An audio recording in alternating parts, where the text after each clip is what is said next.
Hello दोस्तों, अहाँ सबके अपना भनसाघर मिथिला में बहुत बहुत स्वागत करै छी। आइ हम बहुत ही स्वादिष्ट और खास्ता बिस्किट के रेसिपी लऽ के अयलहुँ, जकरा बनेनाइ बहुत ही आसान छै और बहुत कम समय में बन के तैयार होइ छै।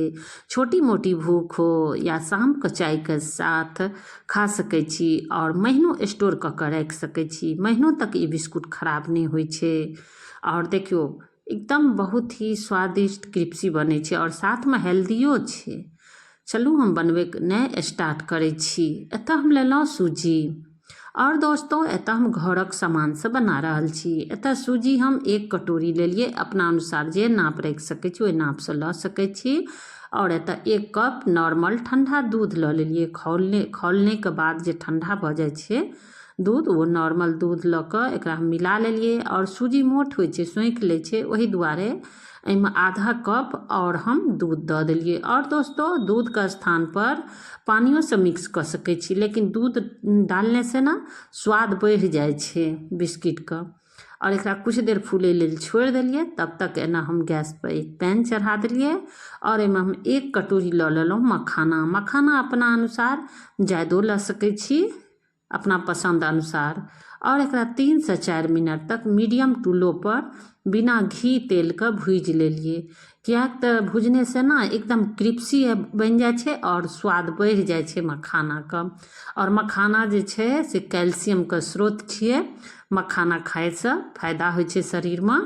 और एक बाद मखाना के भूज के एकरा हम ठंडा भऽ गेलै, कनी देर छोड़ि देने रहिए 2 से 3 मिनट तक। एक बाद जार में दऽ देलिए और एतऽ हम 2 से 3 गो हरी इलायची दऽ देलिए। इलायची से ना स्वाद बढ़ै छै, बढ़िया स्वादिष्ट बन के तैयार होइ छै। और एकरा एकदम मखाना का पाउडर जकाँ महीन एकदम पीस लेलिए, आटा जकाँ। और एमा छाने और के जरूरत नहीं छै, बस अगर हल्का मोटो रहत तो कोई बात नहीं। और सूजी में मिला देलिए। और दोस्तों अगर एमे इच्छा है तो और जेना नारियल के बुरादा यानी पाउडर है वो दऽ सकै छी। एक बाद एतऽ हम लऽ लेलिए आटा। एतऽ हम लेलहुँ लगभग आधा कप के बराबर लेलिए गेहूँ आटा। गेहूँ आटा का स्थान पर मैदो लऽ सकै छी। और एतऽ 1 चम्मच तिल देने से ना ठंडा के मौसम में कनी गरम रखे छै और फायदा करे छै। अगर तिल नहीं है तो स्किप कर सकै छी, बिना तिलो के बना सकै छी। और पिघलल हम आधा कप घी दऽ देलिए। घी या रिफाइन जे ये तेल दऽ देबै, सरसों तेल नहीं देबै। और एतके बाद दऽ देलिए हम चीनी के पाउडर। चीनी के पीस लेने रहिए जे मिलबै में बढ़िया हेतै। चाहे आधा पाउडर आधा खड़ा चीनी दानेदारो दऽ सकै छियै, जैसे कि देखियो में नीक लगे छै, दाना दाना बिस्कुट में तऽ नीक लगे छै। और दोस्तों एतऽ हम मीठा वाला बिस्कुट बना रहल छी और एहि सबके बढ़िया जकाँ मिला देबै। और एतऽ घी देने से ना खास्ता बढ़िया बन के तैयार भऽ जाइ छै। एकरा हल्के हाथ से हल्का हल्का कऽ के एकदम बढ़िया जकाँ एकरा डो तैयार कर लेबै। और डो जे छै से ज़्यादा टाइटो नहीं छै। और दोस्तों बहुत ही स्वादिष्ट बने छै। एहिमे और ड्राई फ्रूट्स दऽ सकै छी, जेना हम मखाना देलिए ना तो ओतऽ काजुओ सबके पीस के दऽ सकै छी और टेस्ट बढ़ि जाइ छै। और एकरा डो के हम बढ़िया जकाँ सान लेलिए। और एकरा हम अपना अनुसार लोई जेहन पसंद तेहन बना सकै छी, लम्बो बना सकै छी। और एतऽ हाथे से जेना लोई बनबै छी, एतऽ हम कनी मीडियम से हल्का नमहर बिस्किट बना लेलिए, देखियो गोल गोल। और घी जे दऽ देलिए ना ओइसे एकदम खास्ता बन के तैयार भऽ गेल। और एनाहिए कऽ के बना के तैयार कऽ लेबै। और दोस्तों लाइक शेयर कमेंट जरूर करब। चैनल पर पहिलुक बेर छियै, हमर वीडियो देखै छी दोस्तों, पसंद अबैया। अगर सब्सक्राइब नहीं केने छी तो प्लीज़ दोस्तों चैनल के जरूर सब्सक्राइब कऽ लेब। हम जे भी रेसिपी बनबै छी एकदम बहुत ही सिंपल और आसान रहैया, घरक सामान से बनल रहैया। और एतऽ हम एकटा के लौंग लगा देलिए, जैसे देखे में नीक लगे छै और खाइयो में बढ़िया लगे छै।